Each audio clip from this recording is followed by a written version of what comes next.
Hello guys, welcome to my channel. So आज हम पढ़ेंगे सीएस एग्जीक्यूटिव एसबीईसी का chapter number 2 which is types of companies. Video को पूरी देखना। अगर वीडियो पसंद आए तो लाइक करना, चैनल को सब्सक्राइब करना और कोई आपकी क्वेरीज हो तो कमेंट बॉक्स में आप लिख सकते हो। Let's start our chapter. First topic is introduction. Section 3 of the Companies Act 2013 read with the Companies Incorporation Rules 2014 states that हमारा जो सेक्शन 3 है कंपनीज एक्ट का, उसको हम इन कंपनीज इनकॉर्पोरेशन रूल 2014 के साथ जब पढ़ते हैं तो वो क्या कहता है, अ कंपनी में be form for any lawful purpose. Company को बनाया जा सकता है फॉर किसी भी लॉफुल पर्पस होना चाहिए बाय 7 और more persons where the company to be formed is a public company. जहाँ पर पब्लिक कंपनी बनानी है तो उस केस में 7 या उससे ज़्यादा पर्सनस मिलकर उसे कंपनी पब्लिक कंपनी बना सकते हैं। 2 और more persons where the company to be formed is a private company. 2 से ज़्यादा लोगों की ज़रूरत होगी कब, अगर कंपनी हमें बनानी है प्राइवेट कंपनी। और 1 person where the company to be formed is a 1 person company. और 1 पर्सन की ज़रूरत होगी अगर हमें 1 पर्सन कंपनी बनानी है। By subscribing their names or his name to a memorandum and complying with the requirements of the act in respect of registration। क्या कह रहा है, अभी हमें ये तो पता चल गया कि कंपनी को बनाया जा सकता है लॉफुल पर्पस से। पब्लिक कंपनी है तो 7 या उससे ज़्यादा पर्सन, प्राइवेट कंपनी है तो 2 या उससे ज़्यादा पर्सन, 1 पर्सन कंपनी है तो 1 पर्सन। लेकिन अब बनाएंगे कैसे? बाय सब्सक्राइबिंग देयर नेम्स, वो अपने नेम्स को सब्सक्राइब करेंगे टू मेमोरेंडम एंड कंप्लाई करेंगे with the requirements of the act. इस एक्ट की जो भी रिक्वायरमेंट्स है रजिस्ट्रेशन के लिए उससे कंप्लाई करेंगे। अ कंपनी में be formed under subsection 1। Subsection 1 में हमने ये पढ़ा कंपनी कैसे फॉर्म हो सकती है, तो क्या कह रहा है, अ कंपनी में बी फॉर्म्ड अंडर सबसेक्शन 1 में be either a company limited by shares और a company limited by guarantee और एन अनलिमिटेड कंपनी। या तो कंपनी लिमिटेड बाय शेयर्स बना सकते हैं या कंपनी लिमिटेड बाय गारंटी या फिर एक अनलिमिटेड कंपनी। नेक्स्ट टॉपिक है क्लासिफिकेशन ऑफ कंपनीज। अब हम कंपनीज तो बहुत टाइप की होती है लेकिन अब उसको क्लासिफिकेशन कैसे करेंगे हम वो देखेंगे। तो 3 बेसिक टाइप्स ऑफ कंपनीज, जो 3 बेसिक टाइप्स हैं वो है private company, public company and 1 person company. On the basis of incorporation, अब इनकॉर्पोरेशन के बेसिस पर 2 टाइप्स की कंपनीज होती हैं, स्टैट्यूटरी कंपनीज और रजिस्टर्ड कंपनीज। स्टैट्यूटरी कंपनीज जो किसी और एक्ट के अंदर रजिस्टर्ड होती हैं, रजिस्टर्ड कंपनीज जो कंपनीज एक्ट के अंदर रजिस्टर्ड होती हैं। तो statutory companies constituted by a special act of parliament और state legislature such as reserve bank of India, life insurance corporation of India etcetera. और रजिस्टर्ड कंपनीज क्या हैं? Incorporated under the companies act 2013 और under any previous company law and registered with the registrar of companies. कह रहा है companies act 2013 के अंदर जो भी रजिस्टर्ड हुई है या फिर एनी प्रीवियस कंपनी लॉ, इससे पहले कंपनी लॉ था 1956, उसके अंदर भी जो कंपनीज रजिस्टर्ड हुई है वो भी हमारी रजिस्टर्ड कंपनीज की क्लासिफिकेशन में आएंगी। On the basis of liability, अब लाइबिलिटी के बेसिस पर 3 है हमारी unlimited companies, company limited by guarantee, company limited by shares. तो unlimited company section 2 clause 92 of the companies act 2013 provides that unlimited company means a company वो company not having any limit, जिसको कोई limit नहीं है on the liability of its members, उनके members की liability पर कोई लिमिट नहीं है, वो होगी हमारी अनलिमिटेड कंपनी। सच कंपनीज मे और may not have share capital, या तो शेयर कैपिटल हो सकती है या नहीं हो सकती। Company limited by guarantee, guarantee क्या है, जो मेंबर्स हैं वो कुछ ना कुछ गारंटी देंगे कि जब भी कंपनी हमारी बंद होगी उस टाइम पर हम क्या करेंगे, ये हमने जो गारंटी दी है वो अमाउंट हम पे करेंगे। तो section 2 clause 21 of the companies act 2013 provides that a company that has the liability of its members limited, एक कंपनी जिसकी जो मेंबर्स की लाइबिलिटी है वो लिमिटेड होती है, कहाँ तक, टू सच अमाउंट, उस अमाउंट तक एज द मेंबर्स में रिस्पेक्टिवली अंडरटेक। जितना मेंबर्स खुद बोल रहे हैं कि अगर मैं बोल रही हूँ कि मैं 10,000 तक की गारंटी दे रही हूँ, दूसरा बोल रहा है कि मैं 5,000 तक थी, उस अमाउंट तक उनकी लाइबिलिटी लिमिटेड होगी by the memorandum to contribute to the assets of the company in the event of its wound up. यानी कंपनी जब भी हमारी क्लोज हो रही होगी उस टाइम पर हम कंपनी के एसेट्स के लिए जितना अमाउंट कंट्रीब्यूट करने के लिए अंडरटेक करते हैं कि हम इतना अमाउंट करेंगे, उतना अमाउंट के लिए हमारे जो मेंबर्स हैं वो लाइबल होंगे। तो company limited by guarantee. Third है हमारा company limited by shares. Company limited by shares में लाइबिलिटी कितनी होगी मेंबर्स की, जो भी उनका जो अमाउंट है जो अनपेड होगा उनके शेयर्स पर, वो हमारी लाइबिलिटी होगी मेंबर्स की। Section 2 clause 22 of the companies act 2013 provides that company limited by shares means a company having the liability of its members limited by the memorandum to the amount if any unpaid on the shares respectively held by them. जितने भी shares उन्होंने उनके पास हैं उस पर अगर उनका कोई अनपेड अमाउंट है तो उतने की वो लाइबल होंगे जो मेंबर्स हैं। यहाँ पे लिखा है इफ एनी, अगर किसी मेंबर ने अपने शेयर पे पूरा अमाउंट पे कर रखा है तो फिर उसकी लाइबिलिटी निल हो जाएगी। अदर फॉर्म्स ऑफ कंपनीज, इसके अलावा कौन सी कंपनीज है, तो सेक्शन 8 कंपनीज अ पर्सन और an association of person propose to be registered as a limited company that, एक पर्सन या एसोसिएशन ऑफ पर्सन कहता है कि हम एक कंपनी बनाना चाहते हैं, हैज़ द ऑब्जेक्ट, जिसका ऑब्जेक्ट क्या होगा, promotion of commerce, art, science, sports, education, research, social welfare, religion, charity, protection of environment or any such other object, और इनके अलावा कोई और object. Intends to apply its profits और other income in promoting its object, जो क्या कह रहा है, उसके जो भी प्रॉफिट्स होंगे या जो भी उसकी इनकम होगी वो सिर्फ अपने ऑब्जेक्ट्स को प्रमोट करने में लगाएंगे। Intends to prohibit the payment of any dividend to its members, वो अपने मेंबर्स को कोई डिविडेंड नहीं देंगे, ये प्रोहिबिटेड होगा। तो सेक्शन 8 कंपनी क्या है, अ पर्सन और an association of person propose to be registered as a limited company that, जिसका ऑब्जेक्ट क्या होगा, promotion of commerce, art, science, sports, education, research etcetera, intents to apply its profits और income in promoting the objects, और intents to prohibit the payment of any dividend to its members. ये 3 points हैं हमारे। अब government company क्या होगा, किसी भी कंपनी में अगर गवर्नमेंट का 51%, 50 से ज़्यादा % शेयर है तो वो हमारी गवर्नमेंट कंपनी होगी। The government company, section 2 clause 45 says that the government company means any company, कोई भी company in which not less then 51%, 51% से कम नहीं होना चाहिए, 51% से ज़्यादा का जो शेयर होगा of the paid up share capital is held by the central government, या तो सेंट्रल गवर्नमेंट के पास हो 51% से ज़्यादा, और बाय एनी स्टेट गवर्नमेंट, या किसी एक स्टेट गवर्नमेंट में, और स्टेट गवर्नमेंट्स, यानी या तो सिर्फ दिल्ली की गवर्नमेंट ने ले रखा है, दिल्ली और मुंबई दोनों ने मिलकर 51 से ज़्यादा ले रखा है। और पहला केस था सेंट्रल गवर्नमेंट ने ही ले रखा है 51, दूसरा है कि सिर्फ दिल्ली ने ले रखा है या दिल्ली और मुंबई दोनों ने मिलकर ले रखा है, और partly by the central government and partly by one और मोर स्टेट गवर्नमेंट। अब क्या कह रहा है, और क्या हो सकता है, तीसरा केस, आधी तो स्टेट गवर्नमेंट ने ले रखी है, मान लो 30%, और 30% जो हमारी स्टेट गवर्नमेंट्स ने ले रखी है। स्टेट गवर्नमेंट्स में शायद दिल्ली ने ले रखी है 30, या दिल्ली और मुंबई दोनों ने मिलकर 30 ले रखी है। तो इस टाइप से हमारा जो है 3 केसेस हैं, जो 51% से ज़्यादा की पेड अप शेयर कैपिटल या तो सेंट्रल गवर्नमेंट ने होल्ड कर रखी है, या फिर स्टेट गवर्नमेंट, एक अकेली स्टेट गवर्नमेंट, या फिर बहुत सारी स्टेट गवर्नमेंट्स ने मिलकर होल्ड कर रखी है। थर्ड केस क्या है, पार्टली आधी स्टेट गवर्नमेंट ने और आधी सेंट्रल गवर्नमेंट ने होल्ड कर रखी है। And includes a company which is a subsidiary company of such a government company, और जो उस गवर्नमेंट कंपनी की जो भी सब्सिडरी होगी उसको भी हम गवर्नमेंट कंपनी डीम करेंगे, मान लेंगे कि वो भी एक गवर्नमेंट कंपनी है।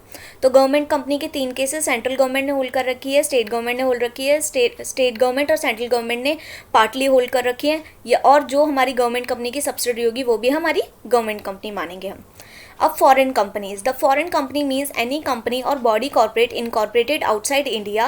क्या कह रहा है, सेक्शन 2 क्लॉज 42 की फॉरेन कंपनी का मतलब वो कंपनी है जो इनकॉर्पोरेट हुई है इंडिया के बाहर, विच, जिसका has a place of business in India, जिसका प्लेस ऑफ बिजनेस इंडिया में है, वेदर बाय इटसेल्फ, या तो अब खुद का है या फिर थ्रू एन एजेंट, एक एजेंट के थ्रू है, फिजिकली और थ्रू इलेक्ट्रॉनिक मोड, या तो कोई बिजनेस जो प्रेमिसेस है हमारी इंडिया में है या फिर इलेक्ट्रॉनिक मोड के थ्रू बिजनेस हो रहा है, एंड और कंडक्ट करती है business activity in India in any other manner.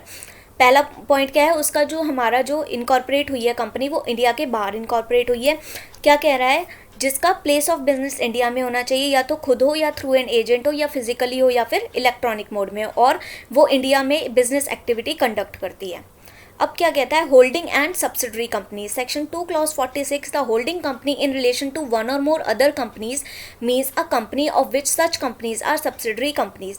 अब ये क्या कह रहा है, होल्डिंग कंपनीज वो कंपनी होगी जिसकी कोई सब्सिडरी कंपनी, यानी कि एक होल्डिंग कंपनी है ए, उसने अपना स्टॉक जो है वो होल्ड कर रखा है उसके अंदर, दूसरी बी कंपनी के अंदर। तो जो बी कंपनी की नज़र से देखें तो ए कंपनी जो है वो उसकी होल्डिंग कंपनी है। तो the holding company in relation to one और मोर अदर कंपनीज, क्या कह रहा है, in relation to one or other more companies का मतलब बी के नज़रिए से हम देखेंगे तो होल्डिंग कंपनी वो है जिसमें such companies are subsidiary companies हैं, जो बी जिसकी भी सब्सिडरी है उसकी वो कंपनीज होल्डिंग कंपनीज हैं।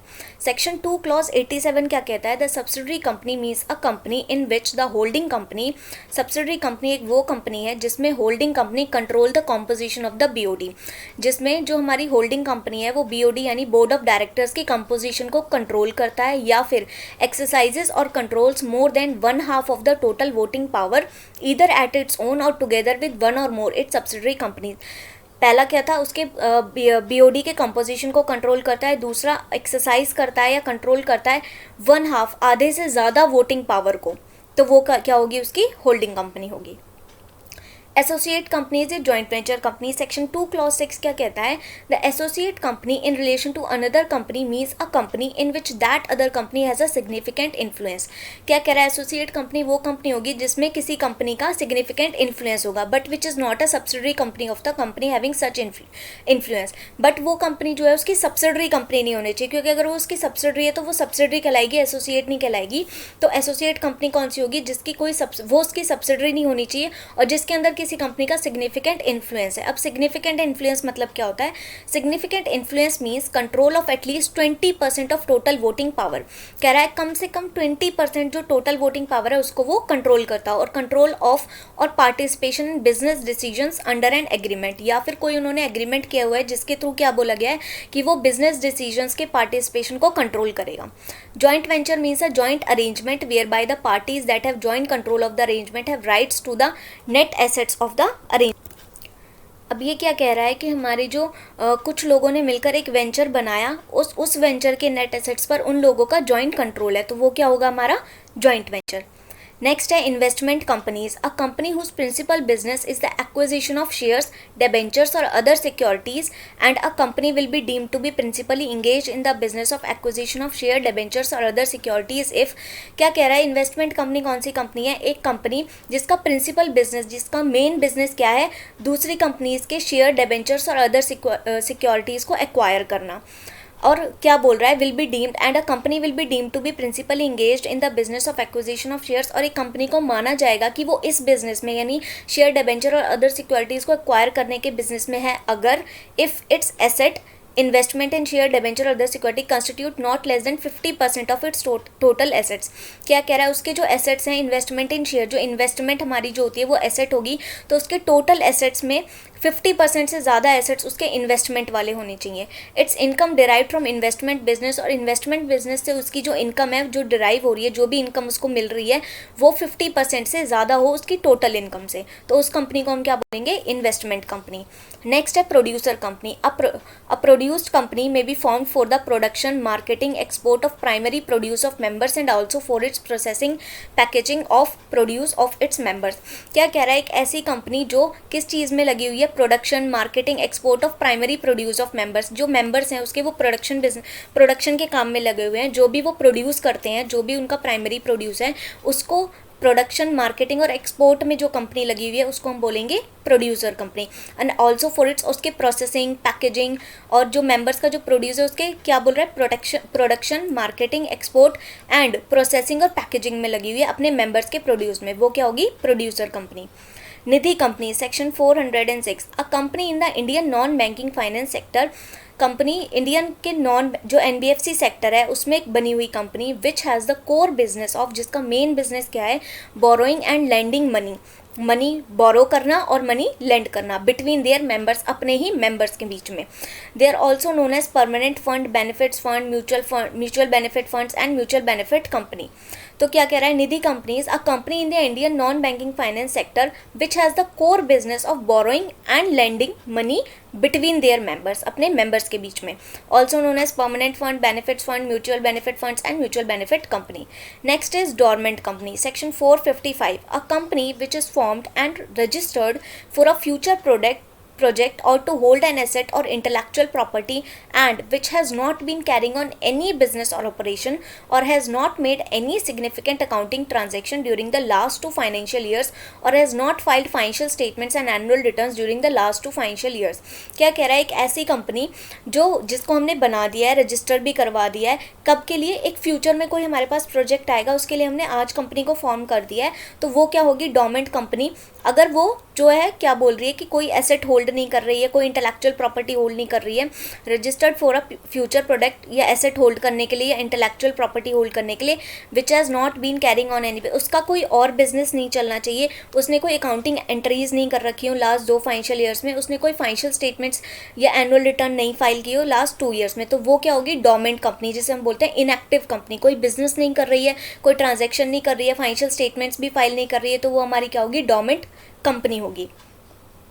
नॉन बैंकिंग फाइनेंशियल कंपनीज, अब एनबीएफसी जिसे हम बोलते हैं, a company engaged in the business of loans and advances.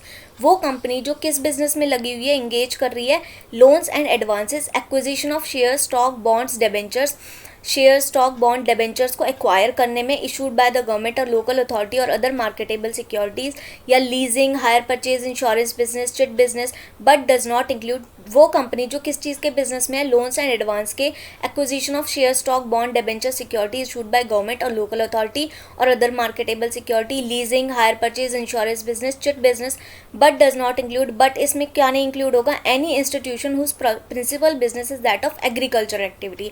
अगर एग्रीकल्चर एक्टिविटी कर रहे हैं, इंडस्ट्रियल एक्टिविटी कर रहे हैं, purchase or sale of any goods, providing any services, तो वो हमारी एनबीएफसी में कवर्ड नहीं होंगे। Listed company, a company which has any of it securities listed on any recognise stock exchange, वो कंपनी जिसकी कोई सिक्योरिटीज़ जो हैं वो किसी भी रिकॉग्नाइज स्टॉक एक्सचेंज पर लिस्टेड होंगी, वो हमारी क्या होगी, लिस्टेड कंपनी। अब स्मॉल कंपनी क्या है, a company other than a public company, public company के अलावा कोई कंपनी जिसका paid up share capital does not exceed ₹50 lakh, जिसका paid up share capital 50 lakh से ज़्यादा एक्सीड नहीं करता, और such higher amount as may भी प्रिस्क्राइब्ड, या फिर कोई और अमाउंट जो आगे कभी फ्यूचर में प्रिस्क्राइब करेगी government, which shall not be more than 10 crore, लेकिन वो भी 10 करोड़ से ज़्यादा प्रिस्क्राइब नहीं कर सकते। फिलहाल क्या चल रहा है, 50 लाख, बट और सच हायर अमाउंट, लेकिन इसको बढ़ाया जा सकता है, बट कब किससे ज़्यादा नहीं बढ़ाया जा सकता, 10 करोड़ से ऊपर नहीं ले जा सकते। एंड टर्नओवर, जिसकी टर्नओवर यानी सेल्स, हमारी turnover as per P&L account, turnover किस, हम टर्नओवर तो बोल दी, लेकिन अब हमने क्या बोल दिया, कंपनी ने बोल दिया हमारा टर्नओवर इतना था, ऐसे तो नहीं मान सकते। हम क्या चेक करेंगे उसके लिए, उसके P&L अकाउंट में कितनी टर्नओवर शो हो रही है, तो टर्नओवर एज पर उसके P&L account for the immediately preceding financial year, just जो फाइनेंशियल ईयर गया है उसमें उसकी कितनी टर्नओवर शो हो रही है, डज नॉट एक्सीड 2 करोड़। अगर वो 2 करोड़ से ज़्यादा एक्सीड नहीं कर रही है तो वो हमारी क्या है, स्मॉल कंपनी, लेकिन इसको भी बढ़ाया जा सकता है, लेकिन 100 करोड़ से ज़्यादा नहीं बढ़ाया जा सकता। तो a company other than a public company whose paid up share capital does not exceed 50 lakhs or such higher amount as may prescribe which shall not be more than ₹10 crores, and turnover as per P&L account for the immediately preceding financial year does not exceed ₹2 crores or such higher amount as may prescribe which shall not be more than ₹100 crores, provided that nothing in this clause shall apply to a holding company or a subsidiary company। क्या कह रहा है, इस clause में जो भी बातें लिखी हुई हैं वो अप्लाई नहीं करेंगी एक होल्डिंग कंपनी या सब्सिडरी कंपनी पे।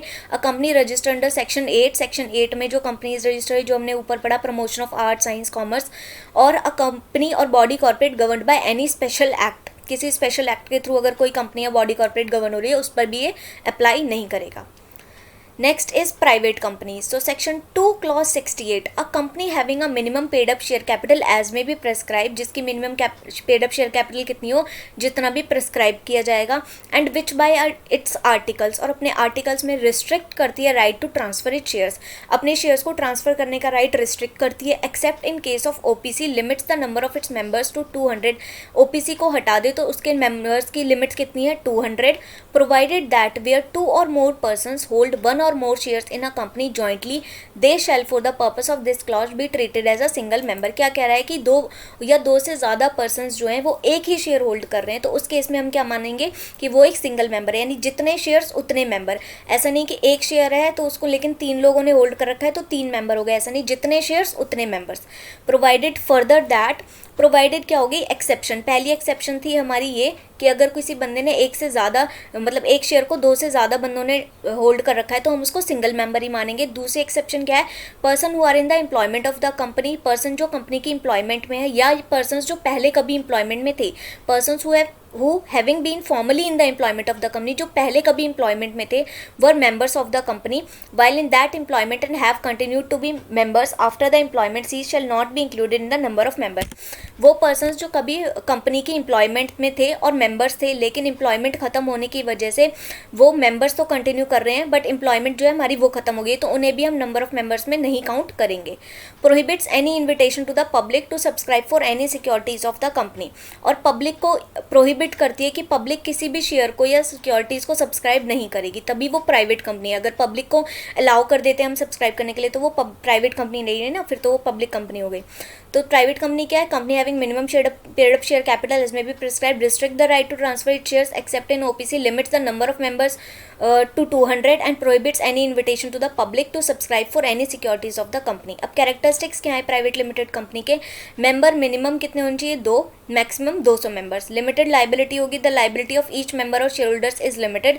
परपेचुअल सक्सेशन होगा, the company keeps on existing in the eyes of law even in the case of death, insolvency, the bankruptcy of any और ऑल ऑफ इट्स मेंबर्स, क्या कह रहा है कि उसके मेंबर्स की, सारे मेंबर्स की चाहे डेथ हो जाती है या वो इंसॉल्वेंट हो जाते हैं या बैंक्रप्ट हो जाते हैं, उस केस में भी कंपनी एग्जिस्ट करेगी। Number of directors minimum 2 directors चाहिए। Paid up capital, there is no minimum capital requirement, कोई minimum capital requirement as of now नहीं है। Name, it is mandatory for all the private companies to use the word private limited after its name, अपने नाम के पीछे private limited word use करना mandatory. Now process of incorporation of a private company, private company को incorporate करने का क्या process है। सो स्टेप 1 क्या है, अप्लाई फॉर नेम अप्रूवल। उसका जो हमें नेम सोच रखा है उसके अप्रूवल के लिए हम अप्लाई करेंगे कि क्या ये नेम अवेलेबल है एमसीए की साइट पर, अगर नहीं है तो रिजेक्ट हो जाएगा या हमें दूसरा नाम सजेस्ट करने को देंगे। तो पहला स्टेप क्या है कि हमें नेम अप्रूवल के लिए अप्लाई करना है। उसके लिए पहला स्टेप हमारा क्या होगा, log in on MCA website पर लॉग इन करो, log in to account on MCA website, log in किया, click on icon spice plus in MCA services में, एमसीए सर्विस टैब में जाके हमें स्पाइस प्लस आइकन पे क्लिक करना है। Fill the information, online information fill करो। Details required to be mentioned in the online form, क्या क्या डिटेल, टाइप्स ऑफ कंपनी, क्या टाइप है कंपनी का, क्या क्लास है कंपनी की, कैटेगरी और सब कैटेगरी क्या है, main division of industrial activity of the company, description of the main division. उसके बाद हम चूज़ करेंगे file to upload, PDF documents और अटैच एनी फाइल, अगर हमें कोई डॉक्यूमेंट अपलोड करना है तो उसके लिए हम चूज़ फाइल वाले ऑप्शन पे जाएंगे। Submission of form on MCA website, MCA website पे फॉर्म सबमिट कर देंगे।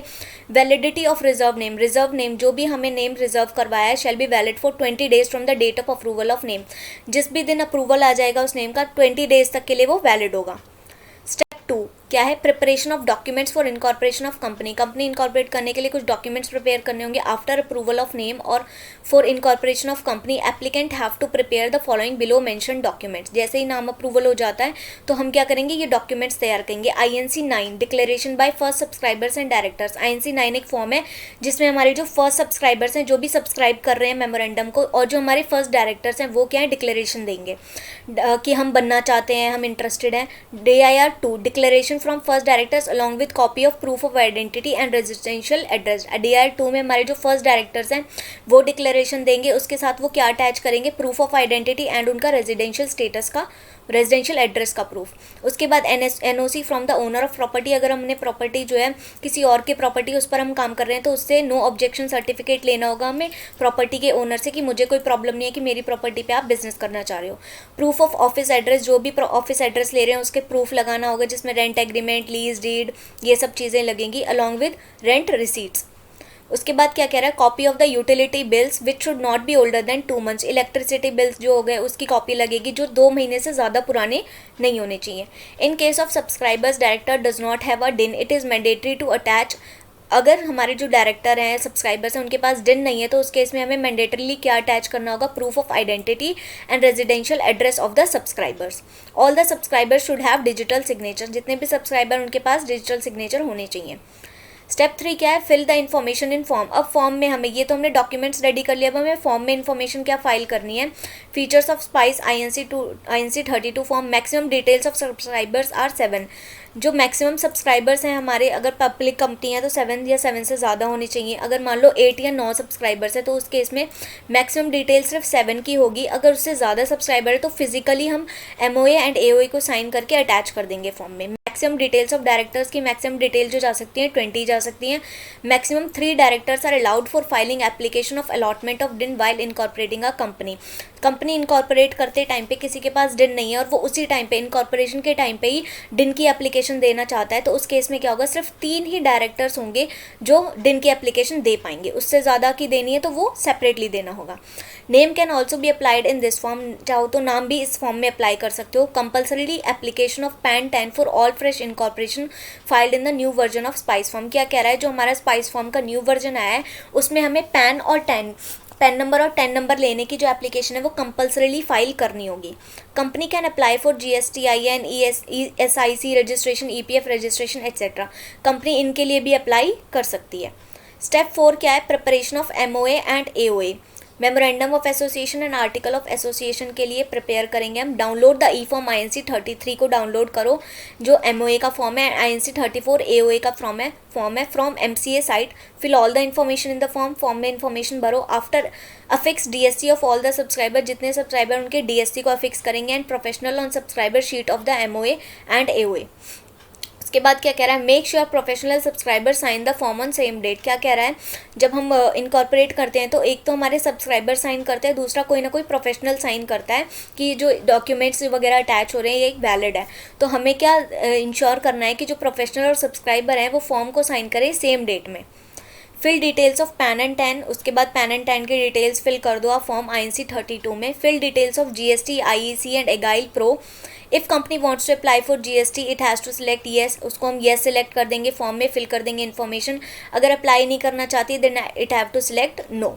स्टेप 7 क्या है, submission of INC 32, 33, 34 agile pro on MCA। Once all the 4 forms are ready, जैसे ही वो सारे फॉर्म्स रेडी हों हम क्या करेंगे, अपलोड कर देंगे उन्हें MCA की वेबसाइट पे, और उनके लिए पेमेंट जो भी उनकी फ़ीस होगी वो पेमेंट हम कर देंगे। Certificate of incorporation, incorporation certificate shall be generating with CIN, pan and TAN. उसके बाद इनकॉर्पोरेशन सर्टिफिकेट आ जाएगा हमारा, जिसमें हमारा SIN नंबर, पैन नंबर और टैन नंबर होगा।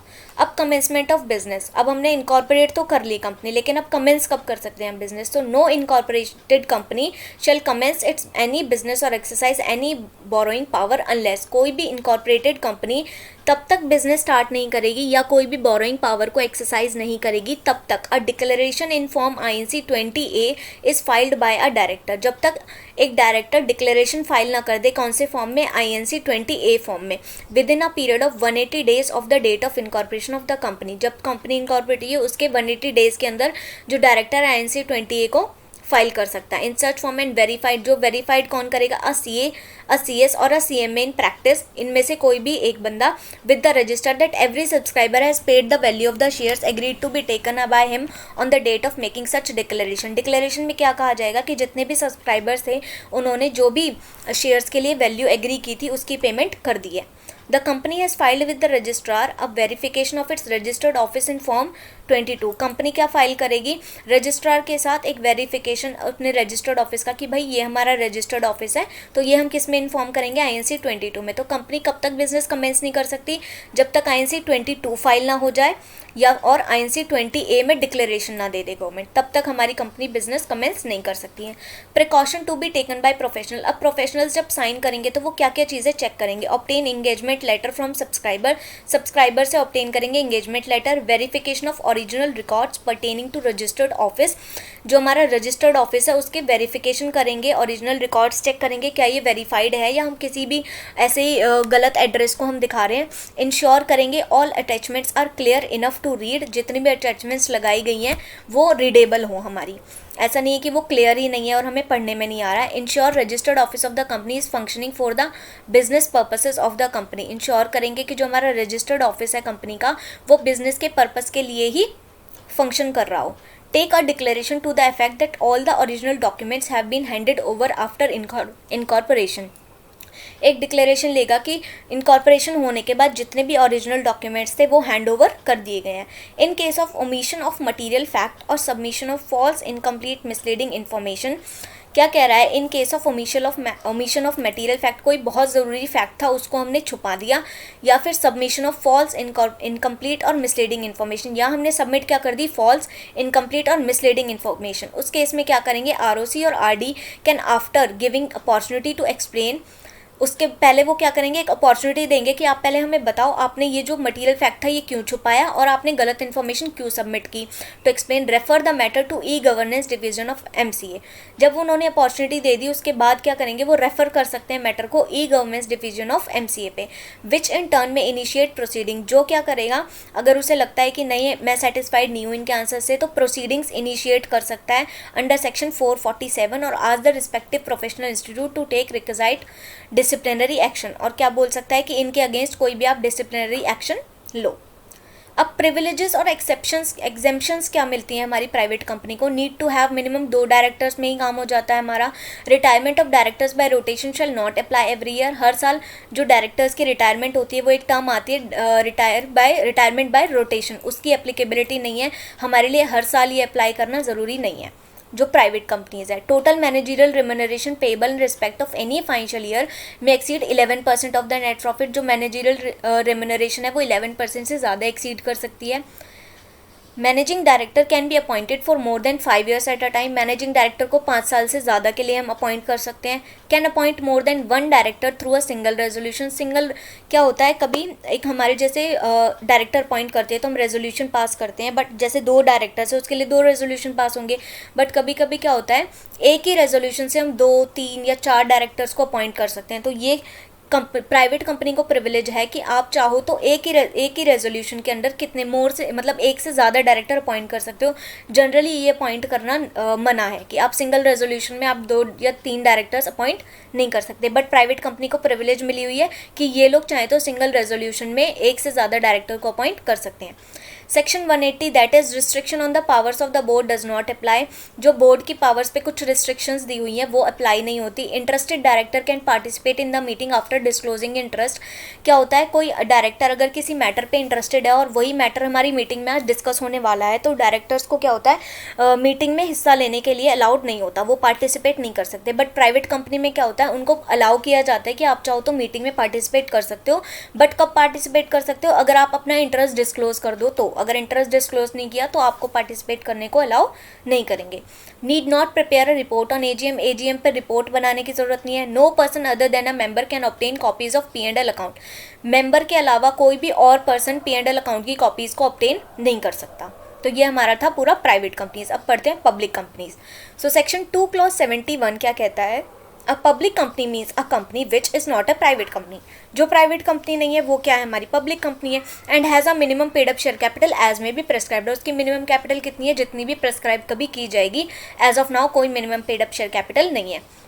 प्रोवाइडेड दैट, लेकिन अब हमने ये 2 चीज़ें तो पढ़ ली, लेकिन इसके अलावा क्या बोल रहा है कि provided that a company which is a subsidiary of a company not being a private company. कह रहा है एक कंपनी जो सब्सिडरी है किस कंपनी की, उस कंपनी की जो प्राइवेट कंपनी नहीं है, यानी कि जो पब्लिक कंपनी है। एक कंपनी जो सब्सिडरी है पब्लिक कंपनी की shall be deemed to be public company, उसको भी हम मान लेंगे कि वो पब्लिक कंपनी है for the purposes of this act even where such subsidiary company continues to be private company in its articles. यहाँ इन्होंने साफ साफ क्या बोला है, a public company means a company जो प्राइवेट कंपनी नहीं है। लेकिन यहाँ पे ये क्या बोल रहे हैं कि एक प्राइवेट कंपनी को हम मान लेंगे कि वो पब्लिक कंपनी है कब, अगर वो एक पब्लिक कंपनी की सब्सिडरी है तो। अगर प्राइवेट कंपनी पब्लिक कंपनी की सब्सिडरी है तो वो प्राइवेट कंपनी को भी हम पब्लिक कंपनी मान लेंगे, चाहे वो अपनी काम कर रही है आर्टिकल्स में प्राइवेट कंपनी की तरह ही काम कर रही है, लेकिन हम उसे मान लेंगे कि वो एक पब्लिक कंपनी है। अब कैरेक्टरिस्टिक्स क्या है पब्लिक कंपनी के, board of directors minimum 3 directors होने चाहिए, मैक्सिमम 15 डायरेक्टर्स हो सकते हैं, लेकिन 15 से ज़्यादा डायरेक्टर्स हो सकते हैं अगर स्पेशल रेजोल्यूशन पास कर दिया जाए। The company may appoint more than 15 directors after passing a special resolution elected by share holders in the EGM।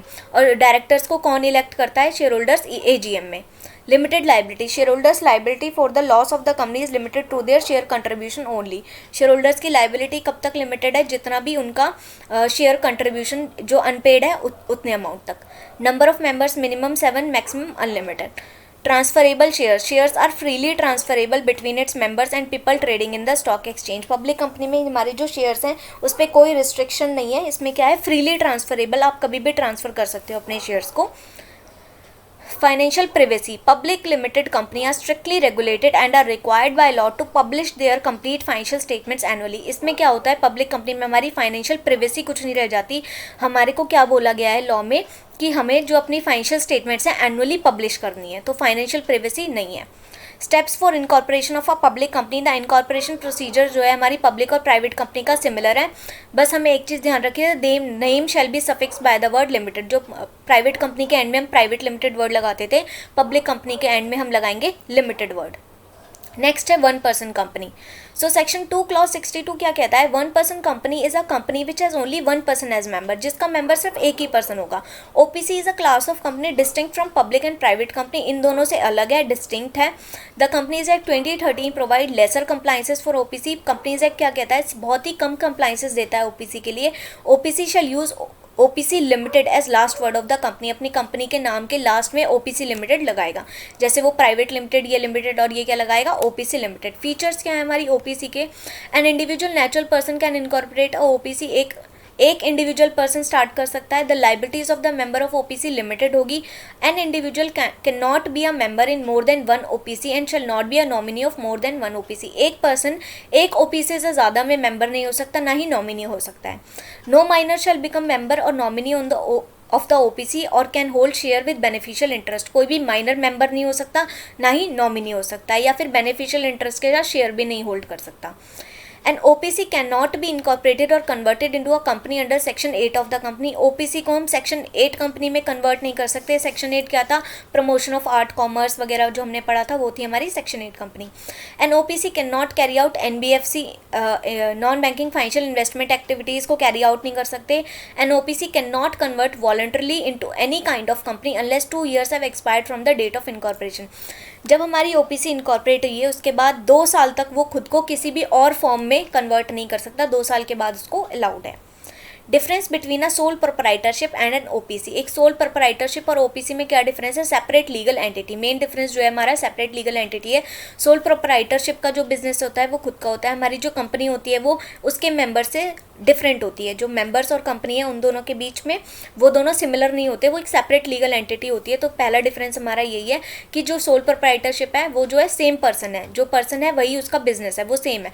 But company के केस में क्या है? सेपरेट लीगल एंटिटी होगी, कंपनी अलग है और मेंबर अलग है। और लिमिटेड लाइबिलिटी होगी। सोल प्रोप्राइटर की लाइबिलिटी अनलिमिटेड होती है। हमारी ओपीसी में जो हमारे मेंबर है उनकी लाइबिलिटी लिमिटेड होगी। Contract by OPC. अब ओपीसी कॉन्ट्रैक्ट कैसे कर सकता है? तो contract entered by an OPC with its members and directors. The terms of contract shall be recorded in MOA or minutes of its first board meeting held after entering into a contract. क्या कह रहा है? Contract entered by an OPC. एक OPC ने contract enter किया अपने member या उसके डायरेक्टर के साथ, तो जो टर्म्स होंगी ना कॉन्ट्रैक्ट की उनको हम MOA में रिकॉर्ड करेंगे या फिर फर्स्ट बोर्ड मीटिंग के मिनट्स में रिकॉर्ड करेंगे। जो भी कॉन्ट्रैक्ट होने के बाद पहली बोर्ड मीटिंग हुई उसके मिनट्स में रिकॉर्ड करेंगे। Above provision shall not apply to contract entered in ordinary course of business. अगर जो कॉन्ट्रैक्ट था वो ऑर्डिनरी कोर्स ऑफ बिजनेस यानी बिजनेस के जो नॉर्मल कोर्स है उसमें हमने कॉन्ट्रैक्ट एंटर किया था, तो उस केस में ये हमें प्रोविजन अप्लाई नहीं करना कि MOA में लिखने की ज़रूरत नहीं है और minutes of first board meetings में भी लिखने की ज़रूरत नहीं है। OPC shall inform about contracts to ROC and record in minutes of BM within 15 days from the date of approval by BOD। क्या कह रहा है? जो भी कॉन्ट्रैक्ट्स एंटर होंगे ROC को हमें इन्फॉर्म करने हैं विदिन 15 डेज जब भी BOD ने अप्रूवल दे दिया है। BOD यानी board of directors. Privileges of OPC. अब ओपीसी बनाने के प्रिविलेजेस क्या है, फ़ायदे क्या है? फाइनेंशियल स्टेटमेंट्स में not include cash flow statement. जो फाइनेंशियल स्टेटमेंट में उसमें हमें कैश फ्लो स्टेटमेंट बनाने की ज़रूरत नहीं है। The annual return need not be signed by a CS in practice. जो एनुअल रिटर्न है वो एक CS इन प्रैक्टिस के थ्रू के उससे साइन नहीं होनी चाहिए। Need not hold AGM hold करने की रिक्वायरमेंट नहीं है। Need not prepare a report on AGM पे रिपोर्ट बनाने की रिक्वायरमेंट नहीं है। Financial statements and boards report can be signed only by one director. सिर्फ एक डायरेक्टर के थ्रू भी साइन किए जा सकती है, उसमें ज़्यादा डायरेक्टर्स की ज़रूरत नहीं है। One person company need not to have more than one director on its board. एक से ज़्यादा डायरेक्टर रखने की रिक्वायरमेंट नहीं है। Need not appoint independent director. Independent director भी अपॉइंट करने की ज़रूरत नहीं है। रिटायरमेंट बाय रोटेशन एप्लीकेबल नहीं होता। Additional grounds for disqualification for appointment as a director may be specified by way of directors. क्या होता है? हमारे जो डायरेक्टर्स हैं उनके कुछ डिस्क्वालिफिकेशन होते हैं, तो वो डिस्क्वालिफिकेशन जो हमारी ओपीसी है वो क्या कर सकते हैं? अपने आर्टिकल्स में ऐड कर सकते हैं कि मैं अपनी तरफ से कोई डिस्क्वालिफिकेशन दे रहा हूँ कि अगर कोई बंदा CA नहीं है या CS नहीं है तो उसको हम डायरेक्टर नहीं बना सकते। तो इस तरीके की कोई भी टर्म्स जो है वो आर्टिकल्स में डाल सकते हैं। Additional grounds for vacation of office of a director में भी प्रोवाइडेड। जो डायरेक्टर्स हैं अगर पिछले 12 महीने में उन्होंने एक भी बोर्ड मीटिंग अटेंड नहीं करी तो उनको क्या होता है? अपना ऑफिस खाली करना होता है, वेकेट करना होता है। तो ये तो हमारा हो गया जो लॉ में लिखा हुआ है। लेकिन ओपीसी को हमने क्या प्रिविलेज दे रखी है कि आप अपने आर्टिकल्स में कोई भी चीज़ बता सकते हो कि अगर डायरेक्टर ने मान लो कोई भी चीज़ नहीं की, डायरेक्टर ने एक मीटिंग अटेंड नहीं करी, तो उस केस में हम क्या बोल रहे हैं कि हम तब भी उसका ऑफिस जो है वो वेकेट करवा देंगे। तो कोई भी एडिशनल टर्म आप चाहो तो अपने आर्टिकल्स में डाल सकते हो। It is required to hold at least one board meeting in each half of calendar year and the gap between the two meetings should not be less than 90 days। क्या कह रहा है? हाफ कैलेंडर ईयर के बीच में एक board meeting रखनी है, हमें सिर्फ एक बोर्ड मीटिंग रखनी है। वैसे हमारी जो कंपनीज़ हैं बाकी की कंपनीज़ उनको 4 बोर्ड मीटिंग्स रखनी मैंडेटरी होती है, बट इसके केस में क्या है? 1 board meeting in each half of the calendar year में अलाउड है और जो गैप होगा वो नॉट लेस देन 90 डेज। अब नेक्स्ट हमारा टॉपिक क्या है? Nidhi companies. Rule 3A of Nidhi rules, declaration of Nidhi. तो अब पब्लिक कंपनी में file an application in form NDH4 to be declared as a Nidhi company. अब पब्लिक कंपनी क्या कह सकती है कि फॉर्म NDH4 फाइल करके दे दे और बोले कि भाई मुझे आप निधि कंपनी डिक्लेयर कर दो। The CG on being satisfied by the application shall notify the company as Nidhi company. जैसे ही सेंट्रल गवर्नमेंट सेटिस्फाई हो जाएगी उसकी एप्लीकेशन से, तो वो क्या कर देगी, उस कंपनी को निधि कंपनी नोटिफाई कर देगी। A Nidhi company incorporated under this act और after commencement of Nidhi amendment rule shall file NDH4 within 60 days of. एक कंपनी जो इनकॉर्पोरेट हुई थी इस एक्ट में या कमेंस हुई थी या निधि अमेंडमेंट रूल्स के कमेंसमेंट होने के बाद, उनको क्या करना है, NDH4 फाइल करना है विद इन 60 डेज, 60 डेज के अंदर of 1 year from the date of its incorporation. जब भी उनका इनकॉर्पोरेशन को 1 साल हो जाएगा उसके 60 दिन के अंदर अंदर उन्हें NDH4 फाइल करना है। Up to the extension period granted by, या फिर क्या बोल रहा है कि up to the extension period granted by regional director ने अगर कोई एक्सटेंशन पीरियड दे रखा है तो तब तक उसे क्या करना है, NDH4 फाइल करना है। If company does not comply with the requirements of this rule, अगर कंपनी इस जो भी इस रूल के रिक्वायरमेंट्स हैं उनसे कंप्लाई नहीं करती है तो उसको अलाउ नहीं होगा फॉर्म SH7 फाइल करना और फॉर्म PS3 फाइल करना। SH7 फॉर्म किस चीज़ का है, notice to registrar for alteration in the share capital. अगर हम शेयर कैपिटल में कोई ऑल्ट्रेशन करते हैं उसके लिए हम कौन सा फॉर्म फाइल करते हैं, SH7। और अलॉटमेंट करते हैं हम जब शेयर्स की तो कौन सा फॉर्म फाइल करते हैं, फॉर्म PS3। तो अगर कंपनी जो है ये वाले रूल के रिक्वायरमेंट्स को नहीं पूरा करेगी तो उसको हम ये 2 फॉर्म फाइल करना अलाउड नहीं करेंगे। Incorporation of Nidhi. A Nidhi shall be a public company having minimum share capital of ₹5 lakh. Minimum share capital उसकी 5 लाख होनी चाहिए।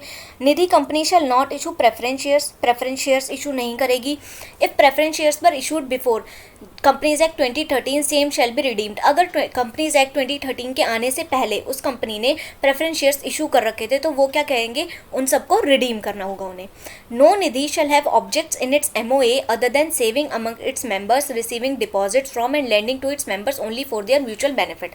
क्या कह रहा है, कोई भी जो निधि है उसके MOA में ऑब्जेक्ट ये नहीं होना चाहिए अदर देन, इन तीनों ऑब्जेक्ट्स के अलावा या इन जितने भी ऑब्जेक्ट्स हैं उनके अलावा कोई ऑब्जेक्ट नहीं होना चाहिए। वो ऑब्जेक्ट क्या है, savings among its members, receiving deposits from and lending to its members only for their mutual benefit. इसके अलावा कोई ऑब्जेक्ट नहीं होना चाहिए। Every Nidhi shall have the last words Nidhi limited as part of its name. हर Nidhi company के last में कौन सा वर्ड होगा, Nidhi limited. Requirement for number of members and net owned fund. अब एवरी निधि शैल इंश्योर, उसको इंश्योर करना है that within 1 year of incorporation, उसके इनकॉर्पोरेशन के 1 साल के अंदर अंदर it has not less than 2 members, 200 members से कम ना हो। Net owned funds of ₹10 lakh और मोर, 10 लाख से ऊपर नेट ओन्ड फंड हो। Unencumbered term deposits of not less than 10% of outstanding deposits. Outstanding deposit जो भी है उससे 10% से ज़्यादा उसके पास टर्म डिपॉजिट्स होने चाहिए। Ratio of net owned funds से डिपॉजिट्स का जो रेशियो है वो हमारा 1:20 से ज़्यादा का ना हो। अब नेट ओन्ड फंड हमने 3 बार टर्म्स पढ़ ली। नेट ओन्ड फंड का मतलब क्या है, aggregate of paid up equity share capital and free reserves. क्या बोल रहा है, पेड अप शेयर कैपिटल और फ्री रिजर्व्स का एग्रीगेट, उन दोनों को टोटल कर देंगे एज रिड्यूस्ड बाय, अब इसमें से लेस क्या करेंगे, accumulated losses and intangible assets appearing in the last audited balance sheet. तो नेट ओन्ड फंड कैसे निकालेंगे, paid up share capital, free reserves, paid up share capital में ऐड करेंगे फ्री रिजर्व्स, लेस करेंगे एक्यूमुलेटेड लॉसेस और less करेंगे intangible assets. Basically इन दोनों को ऐड करना है, इन दोनों को लेस करना है। तो हमारा, और ये कौन सी अमाउंट उठानी है हमें, जो भी लास्ट ऑडिटेड बैलेंस शीट की अमाउंट है वो उठानी है। तो हमारा नेट ओन्ड फंड निकल आएगा। Return of statutory compliances by Nidhi. Nidhi shall file a return of statutory compliances in form NDH1। क्या कह रहा है कि जो निधि कंपनी है वो अपने स्टैट्यूटरी जितने भी कंप्लाइंसेस हैं उनको वो कंप्लाई कर रही है, उनको वो फॉलो कर रही है, उसकी वो रिटर्न फाइल करेगी। रिटर्न किस में फाइल करेगी, फॉर्म NDH1 में, अलॉन्ग विथ फीस, जो भी फीस प्रेस्क्राइब्ड होगी, विद द रजिस्ट्रार, किसको फाइल करेगी, registrar duly certified by a CA और अ CA और अ CMA in practice with in 90 days close of the first financial year after its incorporation where applicable the second financial year। क्या कह रहा है, निधि file करेगी एक फॉर्म NDH1, उसका किस चीज़ का फॉर्म होगा, return of statutory compliances, registrar के साथ ड्यूली सर्टिफाइड किससे होना चाहिए, CS CA या CMA इन प्रैक्टिस से, with in 90 days from the close of the first financial year. जब फर्स्ट फाइनेंशियल ईयर खत्म हो रहा है उसके 90 days के अंदर, और जहाँ पर एप्लीकेबल होगा तो सेकेंड फाइनेंशियल ईयर के अंदर। Restrictions and prohibitions. अब निधि के पास क्या रिस्ट्रिक्शंस है, क्या प्रोहिबिशन है, तो निधि शैल नॉट नहीं करेगी, क्या काम नहीं करेगी, carry on the business of chit fund का बिजनेस नहीं कर सकती, hire purchase finance, leasing finance, insurance और acquisition of securities issued by any body corporate, ये बिजनेस नहीं कर सकती। इशू प्रेफरेंस शेयर इशू नहीं कर सकती, ऊपर पढ़ लिया हमने। डिबेंचर या और कोई डेट इंस्ट्रूमेंट इशू नहीं कर सकती। Open any current account with its members, अपने मेंबर के साथ एक करंट अकाउंट ओपन नहीं कर सकती। Carry on any business other than the business of borrowing और lending in its own name, इसके अलावा कोई बिजनेस इशू नहीं कर सकती। बोरोइंग और लैंडिंग का बिजनेस कर सकती है। एक्सेप्ट डिपॉजिट्स फ्रॉम और lend to any person other than its members, अपने मेंबर के अलावा किसी और से डिपॉजिट एक्सेप्ट नहीं कर सकती और किसी और को लोन नहीं दे सकती। Enter into any partnership agreement in its borrowing और लैंडिंग एक्टिविटीज़, किसी के साथ पार्टनरशिप एग्रीमेंट में नहीं आ सकती। It cannot acquire any company without passing special resolution and prior approval of regional director, वो कोई और कंपनी को एक्वायर नहीं कर सकती अनलेस उसने एक रेजोल्यूशन पास ना किया हो और रीजनल डायरेक्टर का प्रायर अप्रूवल ना लिया हो। तो ये सब हमारे पास निधि के पास रिस्ट्रिक्शंस है, वो ये सारे काम नहीं कर सकती। अब share capital on allotment, every Nidhi shall issue fully paid up equity shares of the nominal value of not less than ₹10 each, हर निधि को fully paid up equity share issue करना है, नॉमिनल वैल्यू जिसकी 10 रुपये से कम नहीं होनी चाहिए। No service charge shall be levied for issue of shares, उसके लिए कोई सर्विस चार्ज लेवी नहीं होगा। Every Nidhi shall allot to each deposit holder at least minimum of 10 equity shares, क्या बोल रहा है, हर डिपॉजिट होल्डर को कम से कम 10 इक्विटी शेयर उसे देना है, या फिर शेयर इक्विवेलेंट टू 100 रुपीज़, या फिर 100 रुपये के बराबर के शेयर्स उसे देने हैं। A saving account holder and a recurring deposit account holder shell hold at least 1 equity share of ₹10, क्या कह रहा है, एक सेविंग अकाउंट होल्डर और रिकरिंग डिपॉजिट अकाउंट होल्डर को कम से कम 1 इक्विटी शेयर ₹10 का होल्ड करना ही है।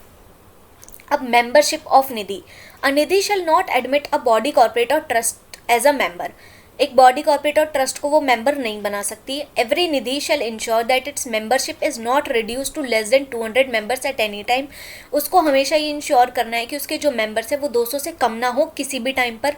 अ minor shall not be admitted as a member of Nidhi, एक माइनर को हम निधि का मेंबर नहीं बना सकते। Deposits may be accepted in the name of minor, minor के नाम में डिपॉजिट्स एक्सेप्ट किए जा सकते हैं, कब, if they are made by the natural और legal guardian who is a member of Nidhi, अगर किसी गार्जियन ने उसको गार्जियन के थ्रू बने हो, वो गार्जियन जो है निधि का मेंबर होना चाहिए। अब branches of Nidhi, Nidhi may open branches, Nidhi branch open कर सकती है ओनली इफ, कब, it has earned net profits after tax continuously during the preceding 3 financial years, क्या कह रहा है, अगर उसने नेट प्रॉफिट्स अर्न किए हैं पिछले 3 साल तक लगातार, तो उस केस में वो ब्रांच ओपन कर सकती है। निधि ओनली सिर्फ 3 ब्रांच ओपन कर सकती है, Nidhi may open up to 3 branches within the district, 8 district के अंदर सिर्फ 3 ब्रांचेस ओपन कर सकती है। More than 3 branches may be open if prior permission from the regional director is open, एक डिस्ट्रिक्ट के अंदर अगर वो चाहती है कि 3 से ज़्यादा ब्रांचेस उसे ओपन करनी, तो उस केस में उसे परमिशन लेनी होगी, किससे, रीजनल डायरेक्टर से। Nidhi shall not open a branch outside the state where its registered office is situated, क्या कह रहा है, जिस भी स्टेट में निधि का रजिस्टर्ड ऑफिस सिचुएटेड है उससे बाहर वो कोई ब्रांच ओपन नहीं कर सकती। Nidhi shall not open a branch unless financial statement and annual return are filed with the registrar, जब तक उसके फाइनेंशियल स्टेटमेंट्स और जो हमारे रजिस्ट्रार एनुअल रिटर्न है वो अगर उसने रजिस्ट्रार के साथ फाइल नहीं किया है तो वो ब्रांच ओपन नहीं कर सकती। ब्रांच ओपन करने की रिक्वायरमेंट क्या है कि उसने फाइनेंशियल स्टेटमेंट और एनुअल रिटर्न जो है वो फाइल कर रखे हो रजिस्ट्रार के साथ। A Nidhi shall not close any branch unless it, Nidhi जो है वो कोई भी ब्रांच को बंद नहीं करेगी, कब नहीं बंद कर सकती, मतलब कब उसको अलाउ होगा बंद करना, अगर वो पब्लिश कर दे एक advertisement in a newspaper in vernacular language, vernacular language यानी जिस भी स्टेट में वो है उस स्टेट की जो लोकल लैंग्वेज है वो लैंग्वेज में वो एक एडवर्टीजमेंट पब्लिश कर दे in the place where it carries on it business at least 30 days prior to such closure, जब भी उसे अपनी ब्रांच बंद करनी है उससे 30 दिन पहले तक उसे क्या करना है, एक एडवर्टीजमेंट देनी है न्यूज़पेपर में वर्नाकुलर लैंग्वेज में कि वो चाह रही है कि अपना बिजनेस, अपनी ब्रांच को क्लोज करना। Fixes a copy of such advertisement, उस एडवर्टीजमेंट की कॉपी को फिक्स करे, या फिर notice informing such closure on the notice board, अपने नोटिस बोर्ड पर क्या करे, या तो वो एडवर्टीजमेंट की कॉपी लगा दे या फिर एक नोटिस लगा दे कि नोटिस में क्या इन्फॉर्म करेगी कि वो मैं अपनी ब्रांच क्लोज करना चाहती हूँ। Of Nidhi for a period of at least 30 days from the date on which advertisement was published, ये काम उसे कब करना है, जिस दिन एडवर्टीजमेंट पब्लिश हुई है उसके 30 दिन बाद तक वो ये काम करेगी, या तो नोटिस लगा दे नोटिस बोर्ड पर या फिर वो एडवर्टीजमेंट की कॉपी लगा दे। थर्ड क्या है, gives an intimation to the registrar within 30 days of such closure, जैसे ही वो बंद कर देती है उस केस में वो रजिस्ट्रार को 30 days के अंदर अंदर रजिस्ट्रार को इन्फॉर्म कर दे। तो निधि को अगर ब्रांच क्लोज करनी है तो उसके लिए उसे क्या करना पड़ेगा, 30 दिन पहले एक एडवर्टीजमेंट में उसे क्या देनी है, एडवर्टीजमेंट देनी है न्यूज़पेपर में पब्लिश। जिस दिन उसने एडवर्टीजमेंट दे दी उसके 30 दिन के अंदर वो अपनी कंपनी में नोटिस बोर्ड पर ये बात लगाएगी, या तो एडवर्टीजमेंट की कॉपी लगाकर या फिर नोटिस लगाकर। जैसे ही उसकी जो क्लोजर हो जाएगी, जब भी उसका बंद हो जाएगा बिजनेस, उसके 30 दिन के बाद वो रजिस्ट्रार को इन्फॉर्म कर देगी कि मैंने अपनी ब्रांच जो है ये बंद कर दी है। Now next topic, acceptance of deposits. Fixed deposits accepted by a Nidhi company shall be for a minimum period of 6 months and a maximum period of 60 months। जो भी फिक्स डिपॉजिट एक्सेप्ट करेगा कम से कम 6 महीने के लिए उसे रखना होगा और मैक्सिमम 60 मंथ्स तक वो रख सकता है, उससे ज़्यादा नहीं रख सकता।